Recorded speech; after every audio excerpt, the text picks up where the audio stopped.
Ramu, horn কাকার তো বয়স হয়েছে দেখেছ। হরেন কাকা এখন আর এত কাজ একসাথে পারে না করতে। দেখো তো তুমি যদি হরেন কাকাকে সাহায্য করার মতন কাউকে পাও কিনা। ঠিক আছে গিন্নিমা, আমি দেখছি, কাউকে যদি পাওয়া যায় অবশ্যই বলবো। আরে যোগেশ ভাই, কেমন আছো তুমি? অনেকদিন পর তোমার সাথে দেখা হলো। তুমি কি এ গায়ে ছিলে না নাকি এতদিন? দেখিনি তো তোমায়। যোগেশ ভাই, আমাকে একটা সাহায্য করতে হবে। আমাদের জমিদার বাড়িতে একটা কাজের ছেলের খুব প্রয়োজন। হরেন কাকার খুব বয়স হয়েছে, উনি এখন আর এত কাজ করে উঠতে পারে না।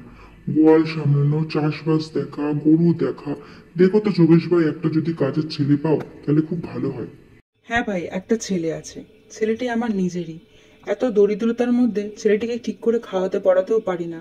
জানোই তো এই দরিদ্র পরিবারের কি অবস্থা। নুন আনতে পান্তা ফুরোয়, তারপরে এই গরুটাকেও ঠিক করে খেতে দিতে পারি না। দেখো তো আমার ছেলের জন্য যদি একটা যোগু, বাবা শিগগিরই আয়। জানিস আজকে খুব ভালো একটা খবর পেয়েছি। জমিদার বাড়ির নায়েব মশাইয়ের সাথে দেখা হয়েছিল। উনি বলছিল জমিদার বাড়িতে একটা কাজের ছেলের খুব দরকার। তখন আমি তোর কথা বলেছি, তুই কাজ করবি তো বাবা জমিদার বাড়িতে? হ্যাঁ বাবা, অবশ্যই করব। তুমি এত ভালো একটা কাজ নিয়ে এসো আমার জন্য খুঁজে, আমি কাজ করব না? সংসারে তো দু পয়সা আসবে, বলো বাবা, কাজ করলে।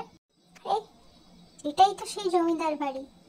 এই কথাই তো বাবা বলেছিল। চাই ভিতরে গিয়ে দেখি। তুমি সে যোগেশ ভাইয়ের ছেলে? কি নাম তোমার? আমার নাম যোগু। বাবা আমাকে যোগু বলে ডাকে। আমি শুনেছি বাবার কাছে আমি রথের দিন হয়েছিলাম বলে বাবা আমার নাম যোগু দিয়েছে। বাহ, খুব ভালো নাম যোগু। তুমি সব কাজ করতে পারবে তো যোগু? আমাদের এখানে কিন্তু অনেক কাজ।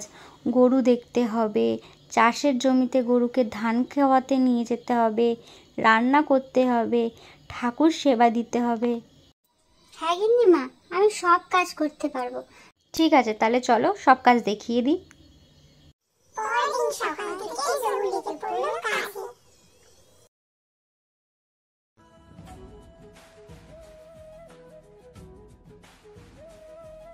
হে ঠাকুর, তুমি কি আমাদের এই দুঃখ দুর্দশা কি চোখে দেখতে পাও না?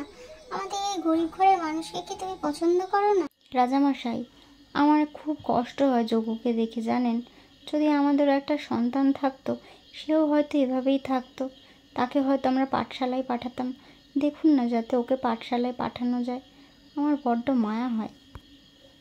জানো তো, যোগুকে দেখে আমার না বড্ড কষ্ট হয়। যোগু ঠিক আমাদের সন্তানের মতন। আমাদের যদি একটা সন্তান থাকতো, সেও হয়তো যোগুর বয়সেই হতো। আমিও চাই যোগু পড়াশোনা শিখুক। যোগুকে পাঠশালা পাঠানোর আমি ব্যবস্থা করছি। কিরে যোগু, মন খারাপ করে বসে আছিস কেন রে বাবা? কি হয়েছে তোর? বাবা মার কথা মনে পড়ছে, নাকি আজকে খুব বেশি খাটুনি হয়ে গেছে? তোর জন্য একটা খুব ভালো খবর আছে। কাল থেকে তোকে পাঠশালায় যেতে হবে। তুই সবার সাথে পাঠশালায় গিয়ে পড়াশোনা করবি, বড় হবি, অনেক বড় মানুষ তৈরি হবি। আর বড় হয়ে গ্রামের সমস্ত মানুষের চিকিৎসার দায়িত্ব তোকেই নিতে হবে যোগু। তুই অনেক বড় মানুষ হ। কি বললেন গিন্নিমা? সত্যি আমি স্কুলে যাব? আমার তো বিশ্বাসই হচ্ছে না আমি স্কুলে যাব।